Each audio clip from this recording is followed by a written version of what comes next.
আসসালামু আলাইকুম। ওয়ালাইকুম আসসালাম। আপনি কি আমার ম্যাডামকে দেখতে এসেছেন? হ্যাঁ, তোমাদের স্যার কি ভিতরে আছেন? জি, ভিতরে আছে। আচ্ছা, ঠিক আছে। আচ্ছা, এই দাঁড়ান।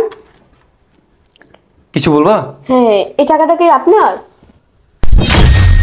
হ্যাঁ হ্যাঁ হ্যাঁ, এই টাকাটা আমার। আরে, পাত্রী দেখতে আসছি, বুঝো না, এই খরচপাতি ব্যাপার স্যাপার আছে না, আমারই পকেট থেকে ভুলে পড়ে গেছে।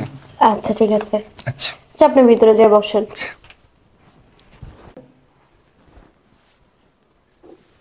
কি অবস্থা?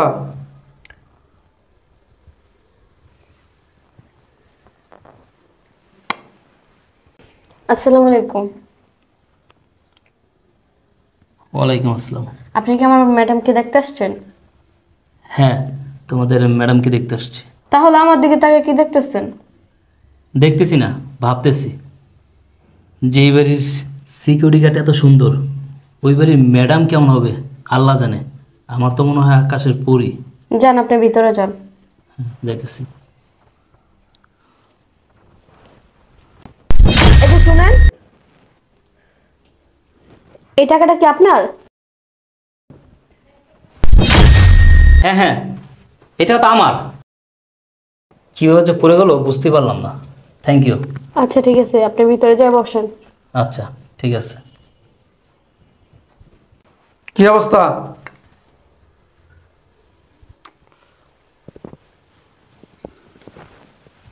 আসসালামু আলাইকুম। ওয়ালাইকুম আসসালাম। আপনি কি আমার ম্যাডামকে দেখতে আসছেন? হ্যাঁ, আপনি ম্যাডামকে দেখতে আসছি। ও আচ্ছা, আপনি ভিতরে যান। এই যে দাঁড়ান, এই টাকাটা কি আপনার? না না, এই টাকাটা আমার না। আপনি দেখেন না, এই টাকাটা আপনারই। আরে না না, এটা আপনি কি বলছেন? আমার জীবনে তো আমি এতগুলো টাকা দেখি নাই। এই টাকা আমার হবে কিভাবে? না, টাকাটা আপনারই। না না, আপনি মনে হয় ভুল করতেছেন। আমি শুধু ভাড়ার টাকাটা নিয়ে আসছি। না, আপনারই মনে হইতাছে টাকাটা। না না, এই টাকাটা আমার না। আচ্ছা,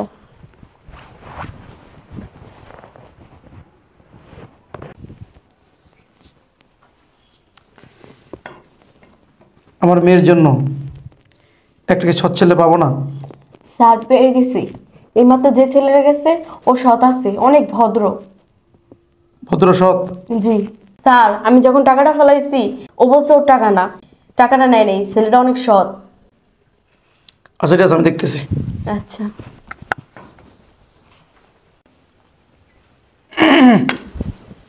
আসসালামু আলাইকুম। ওয়ালাইকুম সালাম। বসো তোমরা। বয়মা, তাহলে তোমরা বিজ্ঞাপন দেখে আমার মেয়েকে দেখতে চলে আসছো? জি। আমি সবসময় ক্লিয়ার কাট কথা বলতে ভালোবাসি। আমার একমাত্র মেয়ে, আমার কোটি কোটি টাকা থাকার পরেও আমি আমার মেয়েকে বিয়ে দিতে পারতেছি না। কৌতূহল তোমাদের মনে কেন? আমার টাকা পয়সার অভাব নাই, কিন্তু আমার মেয়েকে বিয়ে দিতে পারতেছি না। আমার মেয়ের একটা সমস্যা আছে, এই কারণে আমার মেয়েকে আমার এলাকায় বিয়ে দিতে পারতেছি না। আমি বিজ্ঞাপন দিছি, আমার মেয়েকে যে বিয়ে করবে আমার এই বিশাল সম্পত্তির মালিক সে হবে। তিনজনই আসছো, কিন্তু তোমাদের তিনজনে দেখে মনে হইতেছে আমার ভদ্র ফ্যামিলির সন্তান তোমরা। জি আঙ্কেল, আমরা ভদ্র ফ্যামিলির সন্তান। আচ্ছা, তোমার নাম কি? আঙ্কেল, আমার নাম মোহাম্মদ সালাম। তোমার বাবা কি করে? তোমার বাবা মা বেঁচে আছে? হ্যাঁ আঙ্কেল, আমার বাবা বেঁচে আছে। তিনি একজন মাছের আড়তদার। আঙ্কেল, আপনার মেয়ে আমাদের বাড়িতে বউ হয়ে আসলে প্রত্যেক বেলা বেলা বড় বড় সামুদ্রিক মাছ খেতে পারবে। বুঝিনি তো, বাবা মাছের ব্যবসায়ী। ঠিক আছে, তোমার নাম কি? জি, আমার নাম মোহাম্মদ বরকতুল্লাহ। নাম তো ভালোই, বরকাতুল্লাহ, নামের আগে বরকত আছে। তা তোমার বাপ মা কি করে?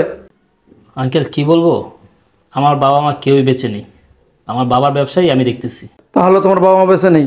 ভালো হয়েছে, আপনার মেয়ে যদি আমাদের বাসায় বউ হয়ে যায়, জ্বালানোর মতো কেউ থাকবে না। আমার বাবা মা যদি বেঁচে থাকতো, দেখা গেছে সংসারে যা ঝামেলা লেগেই থাকতো। যেহেতু আমার বাবা মা বেঁচে নেই, তাহলে কোনো সংসারের যা ঝামেলারও কোনো চান্স নেই। ও আচ্ছা, বাবাজি তোমার নাম কি? মোহাম্মদ ইসমাইল। মাশাআল্লাহ, খুব সুন্দর নাম। তোমার ফ্যামিলিতে কে কে আছে? আসলে আঙ্কেল, আমি এতিমখানায় বড় হই। এই দুনিয়াতে আমার কেউ নেই।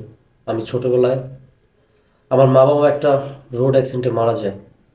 এই পৃথিবীতে বলতে গেলে আমি একাই, আমার আর কেউ নেই। ও ভেরি স্যাড। মারে, যে তোরা তিনজন আসছে, যে তুই সংসার করবি, তুমি জানা থাকলে আর কি জিজ্ঞাসা করলে করতে পারোস? আব্বু, এই বিষয়ে আমার কিছু বলার নাই, তুমি যা ভালো মনে করো তাই করো। তোমার পছন্দই আমার পছন্দ। আর এই তিনজনের মধ্যে আমার প্রবলেম জানার পর যে আমাকে বিয়ে করতে রাজি হবে, আমিও তাকে বিয়ে করতে রাজি। দেখো, এই যে আমার মেয়ে, তোমাদের দেখতে পারতেছো, সুন্দরী, শিক্ষিত, ভদ্র মেয়ে। তোমাদের কি পছন্দ হয়েছে? জি, জি, আমার পছন্দ হয়েছে। আমার পছন্দ হয়েছে। কিন্তু আমার মেয়ের কিন্তু একটা সমস্যা আছে। সমস্যা? আচ্ছা মা, ভিতরে যাও মা তুই। ঠিক আছে বাবা। দেখো বাবাজিরা, হায়াত বলো, মৌত বলো, বিয়ে বলো, সব আল্লাহর কাছে। আল্লাহ যদি চায় তাইলে হবে, না হলে না। আমারও তো বিষয় সম্পত্তি থাকার পরেও একটা ভালো একটা ছেলে কাছে আমার মেয়েকে বিয়ে দিতে পারতেছি না। এখন তোমরা তিনজন আইছো, এখন তিনজনের কাছে তো আমার মেয়ে দেওয়া সম্ভব না, ঠিক না? আমি একজনকে সিলেক্ট করব।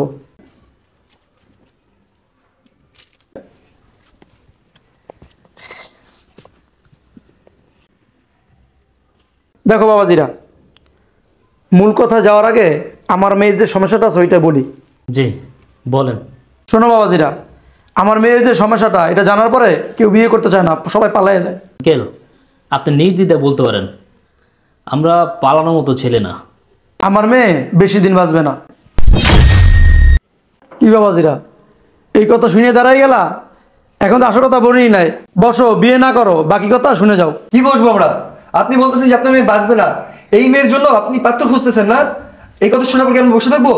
শোনো, আর একটা কথা তোমাদেরকে মনে করাই দেই, আমার মেয়েকে যে বিয়ে করবে 50 কোটি টাকার মালিক হবে।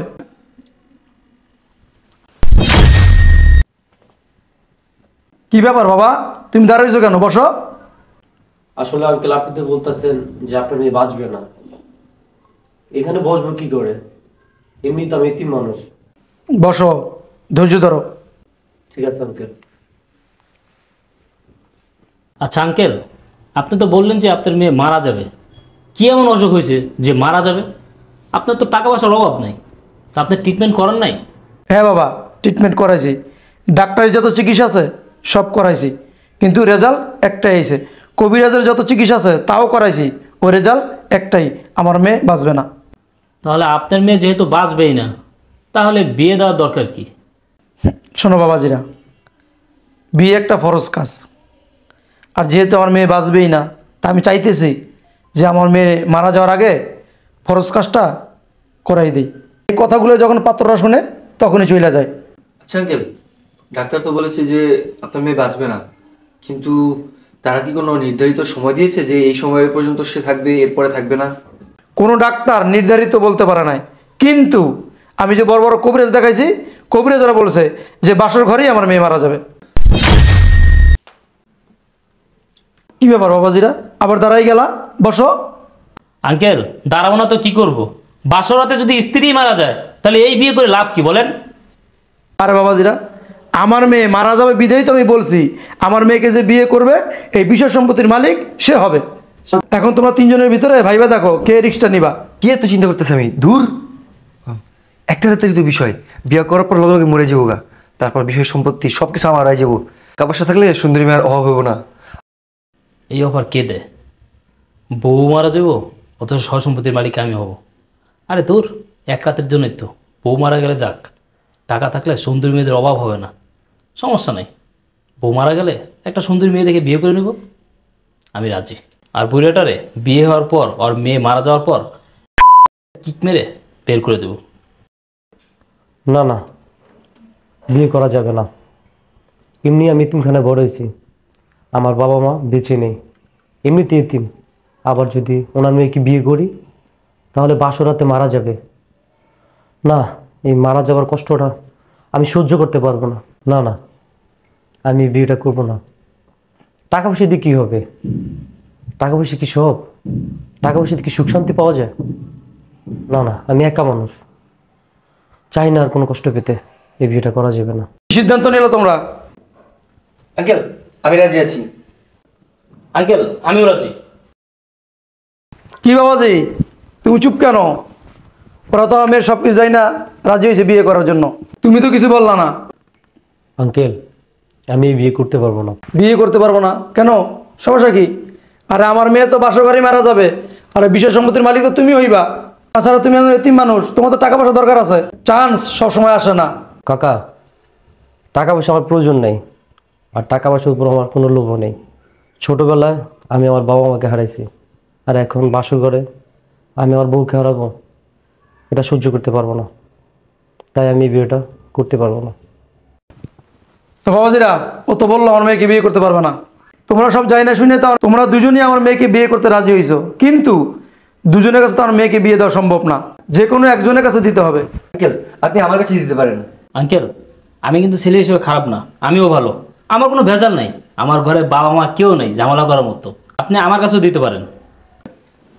শোনো, আমার এত টাকার সম্পদ, আর আমি যার কাছে আমার মেয়েকে বিয়ে দিব, আমি একটু যাচাই বাছাই করবো না যে ছেলেটা কেমন? হ্যাঁ অবশ্যই, আপনি যাচাই বাছাই করতে পারেন। আমি যাচাই বাছাই করছি। কি বলেন, যাচাই বাছাই করছেন মানে? হ্যাঁ, আমি যাচাই বাছাই করে ফেলাইছি। তোমরা যখন আমার বাসায় আসছো, আমি গেটের ভিতরে যাচাই করে ফেলেছি তোমাদেরকে। কি বলেন, গেটের ভিতর ঢোকার সময় যাচাই করছেন? কি হবে? ঢোকার সময় 1 লাখ টাকা করে নিয়ে আসলা, টাকাটা কি তোমাদের ছিল? কি টাকাগুলো কি তোমাদের ছিল? ও আসলে হয়েছে কি আঙ্কেল, আমরা যখন ঢুকতেছিলাম তখন টাকাটা ওইখানে পড়ে ছিল, ওই আপনাদের সিকিউরিটি গার্ডটা আছে না মেয়েটা, ওই আমাদের টাকাটা দিয়ে দিচ্ছে কি, হ্যাঁ। তো আমরাও নিয়ে আসছি। আমরা যদি না নিয়ে আসতাম দেখা যাচ্ছে ওই সিকিউরিটি গার্ডটাই টাকাটা কোনোভাবে নিয়ে যেত, তাই আমরা নিয়ে আসছি, ভাবছি কোনো ভালো কাজে দিয়ে দেবো, নয়তো কোনো মসজিদে দিয়ে দেবো। ও, টাকাগুলো মসজিদে দিয়ে দিতা না? টাকাগুলো ওখানে পড়ে ছিল না, ওই মেয়েটা ইচ্ছা করে ফেলাইছে তোমাদেরকে পরীক্ষা করার জন্য। ওইটা ছিল তোমাদের প্রথম পরীক্ষা, ফেল করছো তোমরা। সামান্য 1 লাখ টাকার লোভ তোমরা সামলাইতে পারলা না, তাহলে আমার বিশেষ সম্পত্তির লোভ কীভাবে সামলাইবা? আঙ্কেল আমরা ছেলে ভালো, শুধু একটু ভুল হয়ে গেছে। আর তোমাদের দ্বিতীয় পরীক্ষা এখানে নিলাম। আমার মেয়ে বাসর ঘরে মারা যাবে এটা জেনেও বিয়েতে রাজি হইছো কেন? তোমরা ভাবছো আমার মেয়ে যদি মারা যায় তাহলে বিশেষ সম্পত্তির মালিক তোমরা হইবা। আসলে তোমরা টাকা পয়সার লোভী, তোমরা আমার মেয়েকে বিয়ে করতে আসো নাই, আমার সম্পত্তি দেখে আইছো। আমি যে তোমাদের 3 জনকে পরীক্ষা করছি, তোমরা 2 জন ফেল করছো, একজনকে আমি সিলেক্ট করছি। তোমরা 2 জন আসতে পারো। আরে এই ছেলে, তুমি বসো, তোমার সাথে আমার কিছু কথা আছে। কি দাঁড়াইছো কেন? যাও, আসো না। যাওয়ার আগে সত্য কথা জানা যাও, আমার মেয়ের কোনো সমস্যা নাই, আমার মেয়ে বাসর ঘরে মারা যাবে না। একটা মাত্র মেয়ে আমার, বিষয় সম্পত্তি আমার অভাব নাই। আমার মেয়েকে যার কাছে বিয়ে দিব, আমার এই বিষয় সম্পত্তি সে দেখে রাখবে। আমি এমন একটা ছেলে খুঁজছিলাম যার ভিতরে কোনো লোভ নাই, হোক সে গরিব এতিম, তাতে আমার কোনো সমস্যা নাই, কিন্তু সৎ হতে হবে, যা তোমাদের ভিতরে নাই, যা আমি এই ছেলেটার ভিতরে পেয়েছি। তাই আমি নিয়ত করছি এই ছেলের কাছে আমার মেয়েকে বিয়ে দেবো। যে টাকাগুলো তোমরা নিছো সে টাকাগুলো রেখে ভদ্র ছেলের মতো চলে যাও। দাও, পকেট হাত দাও। কি কষ্ট লাগতেছে?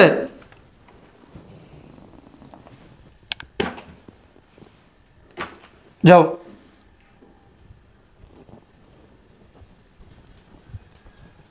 আরে এই ছেলে, বসো এখানে। শোনো, তোমাকে আমার মেয়ের জন্য কেন সিলেক্ট করলাম? কারণ তুমি সৎ, তোমার ভিতরে লোভ নাই, আর তুমি ঢোকার সময়ও আমার দারুণ টাকা ফেলাইছিল, কিন্তু তুমি টাকাটা নেও নাই। কেন নিলা না? আসলে আঙ্কেল, আমি পরের টাকা কেন নিব?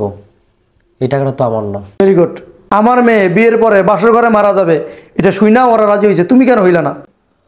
আসলে আঙ্কেল, এই পৃথিবীতে আমার কেউ নেই, তারপর যদি বিয়ে করি, বাসরে যদি আমার বউ মারা যায়, তাহলে তো আমি সহ্য করতে পারবো না। আর আঙ্কেল, টাকা পয়সা দিয়ে কী হবে?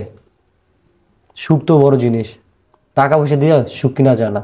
আমি তো বিয়ে করবো সংসার করার জন্য, টাকাকে তো বিয়ে করবো না। আমার দরকার সুখ, সঙ্গী, টাকা দরকার নেই। তাই আমি জেনেও আপনার মেয়ে মারা যাবে রাজি হইনি। শোনো বাবা, তোমার কথা শুনে আমার অনেক ভালো লাগলো। আসল কথা কি, এমন একটা ছেলেই আমার মেয়ের জন্য খুঁজছিলাম, যে আমার মেয়েটাও সুখী থাকবে আর আমার বিষয় সম্পত্তিও দেখে রাখবে। ঠিক আছে বাবাজি, তোমার সব দিক দিয়ে আমার ভালো লাগছে, আমারও পছন্দ হয়েছে। আগামী শুক্রবারে তোমার সাথে আমার মেয়ের বিয়ে দিব।